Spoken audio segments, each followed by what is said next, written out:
Inscreva-se no canal e apoie esse projeto. apoia.se/Cosmos Audiolivros e tenha acesso a todo o nosso conteúdo em MP3. Links na descrição. Capítulo 6. O Espírito Santo sorriu para mim.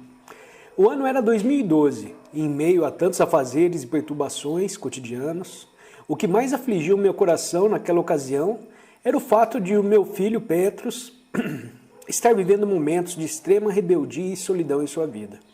Eu não sabia o que fazer com tanta distância e agressividade. Em paralelo a tudo aquilo, eu levava uma vida com muitas demandas, onde havia 2 adolescentes precisando de atenção e presença. Uma bebê de 2 anos de idade, 2 empresas para administrar, sendo eu operacional em ambas. Vários projetos em análise para lançamento. Tudo despertava a minha atenção, me fazendo perder o foco no mais importante. A angústia saltava minha face, onde a falta de concentração era visível. E diante daquele cenário, e em meio a toda a turbulência emocional, uma colaboradora mais sensível, a Flávia, quis entender o motivo de minha tristeza. E logo que compartilhei com ela a minha dor, ela me falou de alguém que poderia me ajudar em Deus naquela situação. A Rosinha, como ela a chamava. Disse-me que era uma pessoa de oração e me levou à casa dela.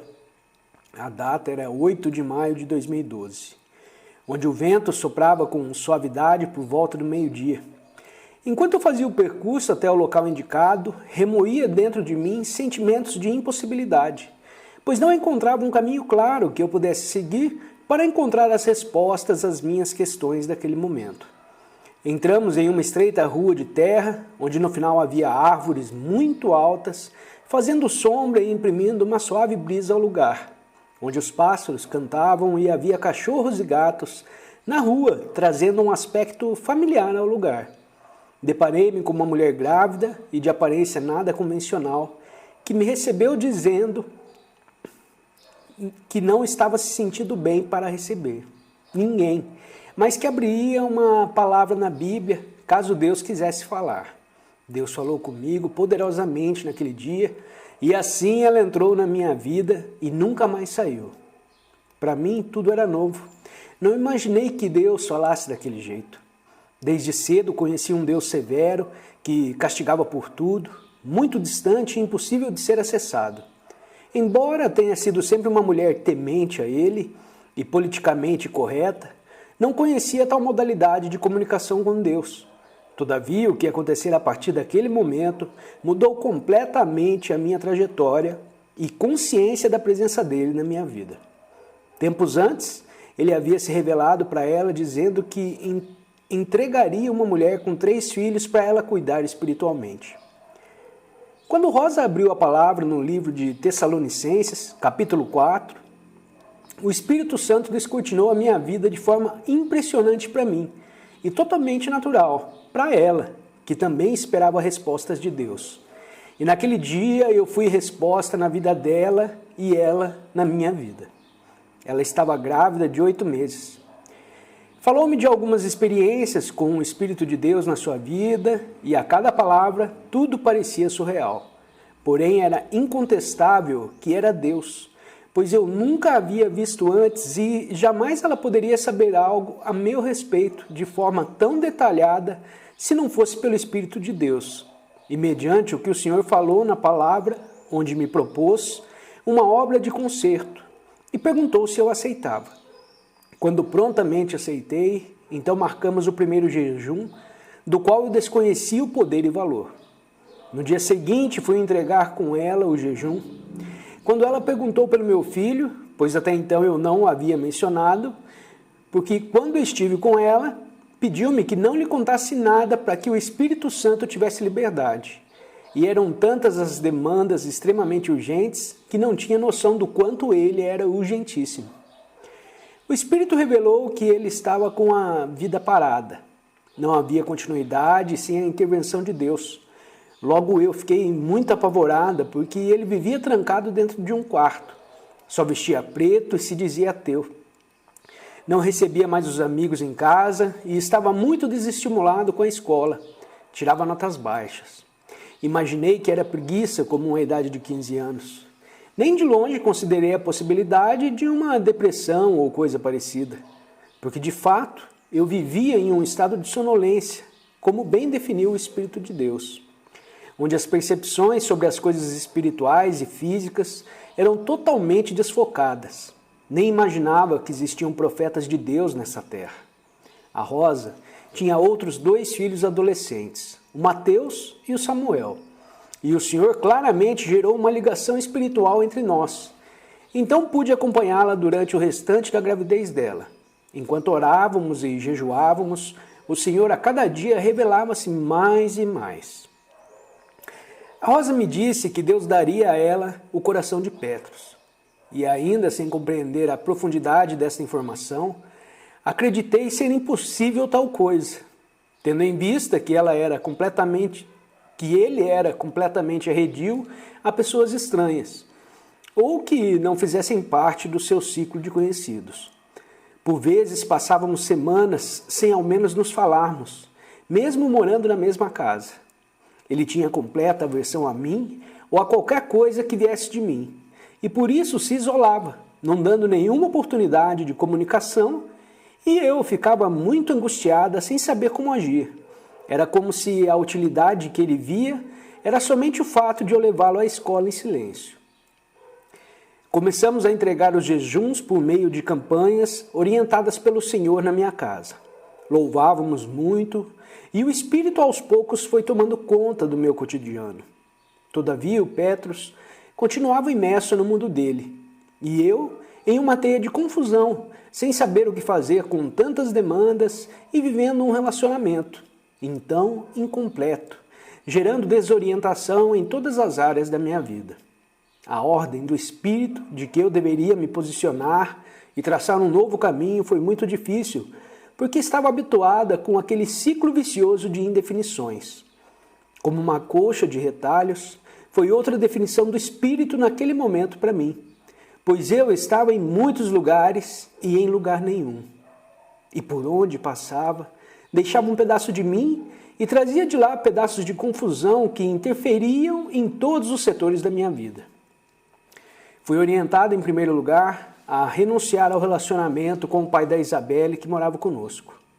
Os dias se seguiam e a princípio, Petros se irritava com qualquer coisa, até mesmo os louvores que tocavam no carro quando eu ia levá-lo à escola, com a sua irmã Heloíse. Ele não conseguia dormir e tinha um pessoal do skate que andava com ele e varavam muitas madrugadas nas ruas da cidade de Juazeiro do Norte. E por muitas noites dobrei os joelhos pedindo ao Senhor pela vida dele, já que o diabo tinha um plano de ceifá-lo até o final de dezembro daquele ano, segundo revelou o Espírito Santo, mandando que eu voltasse totalmente a minha atenção para os meus filhos Petros, Heloíse e Isabelle e confiasse nele. Assim o fiz e percebo todos os bons frutos colhidos desse direcionamento. Alguns meses depois, estava com uma viagem agendada para a cidade de Barcelona, na Espanha, com um acompanhante que já havia morado lá. Tudo certo até que recebi a orientação do Espírito para levar um de meus filhos no lugar dele. Confesso que foi um dos momentos mais difíceis para mim naquele contexto, porque toda a viagem com hospedagem estavam agendadas e reservadas. Porém, decidi obedecer, informando a pessoa que não poderia viajar comigo pela orientação do Espírito Santo, criando um clima muito desagradável por ele não compartilhar da minha crença. Quando chamei Petros numa tentativa de relacionamento para ir comigo a Barcelona, ele disse que não tinha interesse nenhum de perder o tempo dele em uma viagem. Quando a convidei, ela vibrou de alegria. Logo fui à escola negociar a liberação dela, pois a viagem seria exatamente na semana das avaliações bimestrais. Viajamos sem eu entender a lógica do que tinha feito, porém é inexplicável o sentimento de certeza que nos acessa quando a ordem é do Espírito. É como se não encontrássemos justificativa para questionar. A viagem na companhia da Elô foi muito importante. Tivemos a oportunidade de estar em outro país e compartilhar muitas coisas juntas. Era a primeira viagem que ela fazia para fora do Brasil. Andamos muito, fizemos muitas coisas e foi de fato uma experiência incrível. Um grande presente, poder passear pelas ruas largas daquela cidade sem me preocupar com a segurança. Era algo novo considerando a realidade das grandes cidades brasileiras. Visitamos pontos turísticos e fomos ao Museu Picasso e à Fundação João Miró para uma exposição de arte. Há um museu que apresenta vários sítios arqueológicos romanos, onde se podia sentir o cheiro da história e a trajetória de toda uma geração. A Igreja da Sagrada Família, em reforma há anos, revelava que não havia pressa de acabar, porque a qualquer tempo que determine serão desfrutados, como algo em construção como somos nós, todo o tempo. Visitamos também o monumento a monumentos modernistas projetados por Antônio Gaudí e confesso que passear pelo Parque e Palácio Güell era como estar em uma tela gigante colorida. Dava para sentir o cheiro da tinta, onde a vida vibra em forma de arte. Tudo parecia ainda mais incrível à noite, quando toda a beleza do lugar podia ser apreciada da coluna regada a vinho e embalada pela música, que fazia daquele momento algo memorável para mim, que antes só podia ir a lugares como aqueles através da leitura, e por isso me emocionei muito de estar lá com a minha filha, e pensando como seria incrível poder visitar lugares como esses com a minha família completa. A maioria das viagens que já fiz para fora do Brasil sempre esteve atrelada a algum evento de trabalho, porque o que mais faço na vida é isso. Estando em Barcelona, decidi cortar o meu cabelo em um charmoso salão de beleza em Las Ramblas, que é a avenida mais conhecida de Barcelona, onde se juntam conjuntos de ruas e acontecem os mais variados espetáculos. Excelentes restaurantes, terraços onde se pode parar e contemplar o vai e vem das pessoas ao som de uma agradável música. Ao fundo, em um espaço inundado pelo colorido das flores, com 1,2 quilômetros de extensão de um grande calçadão, onde é possível andar a pé tranquilamente. Eu queria experienciar uma forma de trabalho diferente da que conhecia, que embora já tivesse visitado salões na Alemanha e outros lugares por onde passei, nunca havia cortado o meu cabelo em nenhum deles. Foi uma experiência muito interessante, porque embora o salão estivesse localizado em uma área nobre de Barcelona, pude observar que, diferente do Brasil, as pessoas transitam por multifunções com muita maestria, como por exemplo, a moça que me atendeu na recepção foi a mesma que lavou o meu cabelo e depois que o profissional cortou, ela finalizou, ainda varreu os cabelos no chão e depois me atendeu no caixa. Desse episódio, pude perceber o quanto ainda estamos em uma cultura engessada pelo desvio de funções, onde facilmente permite-se alegar que não se fez alguma coisa porque não era sua função. E penso que quando entrar em cena o protagonismo genuíno, em que as coisas são feitas porque precisam, que assim seja independente do benefício retornado para tal, será um momento em que todos ganham compartilhando o pódio e gerando desenvolvimento para o grupo. Heloísa e eu vivemos algumas experiências muito ricas de significado naquela viagem.